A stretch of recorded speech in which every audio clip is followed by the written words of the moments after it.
सबको जय माता जी की। मैं महिपाल सिंह मकड़ा, श्री राजपूत कर्ण सेना का राष्ट्रीय अध्यक्ष, आपका भाई। काफी दिनों से चर्चा चल रही थी, लोकसभा चुनाव है सामने। पूरे देश में चाहे कांग्रेस हो चाहे बीजेपी हो, राजपूत समाज के हितों के साथ क्या हुआ है पूरा देश का राजपूत जानता है, पूरा देश का क्षत्रिय जानता है। साउथ की मैं ज्यादा नहीं बोल पाऊंगा, पर नॉर्थ इंडिया जो उत्तरी भारत है उसके साथ, राजपूत समाज के साथ किस तरीके का दोगला व्यवहार इन पॉलिटिकल पार्टियों ने किया है, पूरा देश का राजपूत आंदोलनरत है। मैंने लिखा भी है, लाइन भी लिखी है। चाहे यूपी में राजपूत समाज जो आंदोलन कर रहा है, हरियाणा में राजपूत समाज जो आंदोलन कर रहा है, चाहे राजस्थान में राजपूत समाज जो आंदोलनरत है, चाहे छत्तीसगढ़ में हो, चाहे झारखंड में हो, चाहे एमपी में हो। मैं सबसे पहले तो एक मुद्दे पे आऊंगा। मुद्दा है पुरुषोत्तम रूपाला करके एक राजकोट से एमपी का टिकट दिया है बीजेपी ने। 2 मिनट में बोलूंगा पहले उस पर। पुरुषोत्तम रूपाला राजकोट से एमपी का टिकट दिया, भी केंद्रीय मंत्री भी है। उसने एक बयान दिया है कि राजपूत समाज के लोगों ने, राजपूत समाज के राजाओं ने अंग्रेजों से अपनी बहन बेटी की रिश्ते उनसे किए हैं, रोटी और बेटी का व्यवहार उनसे किया। तो मैं उस पागल व्यक्ति से बोलना चाह रहा हूं, मैं उस मूर्ख व्यक्ति से बोलना चाह रहा हूं, पुरुषोत्तम रूपाला से, कि या तो तूने पढ़ाई नहीं करी, या तो तेरा इतिहास का जो ज्ञान है वो अधूरा है, या तो फिर राजपूत समाज को जानता नहीं है।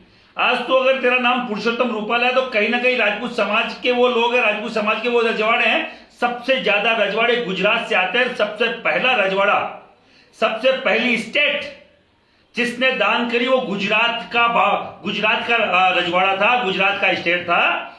तो मैं बोलना चाह रहा हूं कि अगर तू गुजरात में रहकर गुजरात के राजपूतों के लिए, गुजरात के स्टेट के लिए ये बोल रहा है तो तेरी गलतफहमी है। मैं बीजेपी के आला अधिकारियों से, अमित शाह जी से और मैं नरेंद्र मोदी जी से बोलना चाह रहा हूं, अगर राजकोट से ये व्यक्ति चुनाव लड़ेगा तो बाकायदा छाती ठोक के चैलेंज करके हम लोग इसका विरोध करेंगे और हरवाएंगे।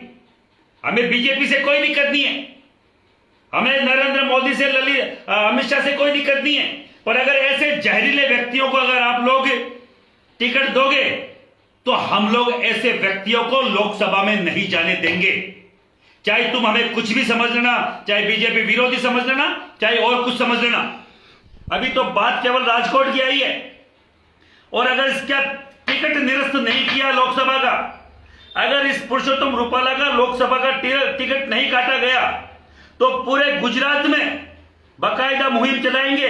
और अगर गुजरात तक नहीं रुकी बात तो पूरे देश में चलाएंगे। जो हमारी बहन बेटियों की बात करते हो, हमें टिकट काट दिया कोई बात नहीं, 25 साल से गुजरात में एक भी एमपी का टिकट नहीं है बीजेपी की तरफ से।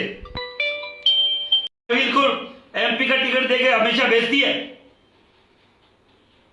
और फिर भी अगर यही बीजेपी बिना कोई टिकट के पुरुषोत्तम रूपाला जैसे व्यक्तियों को, जहां राजकोट में राजपूतों की बहुतायत है, 70-80 लाख राजपूत, 1 करोड़ के समथिंग राजपूत गुजरात में है, और अगर वहां फिर भी एक टिकट एमपी की नहीं है, फिर भी वो सेक्रीफाइस कर रहे हैं, कहीं ना कहीं खुद को ये बोलने के चलो राष्ट्रवाद के साथ चलते हैं, और पुरुषोत्तम रूपाला जैसे व्यक्तियों को आप लोग प्रमोट करते हो। विरोध होगा, सीधा सीधा चैलेंज है, विरोध होगा। दूसरा, पिछली बार बीजेपी यूपी में कितनी टिकट देती है?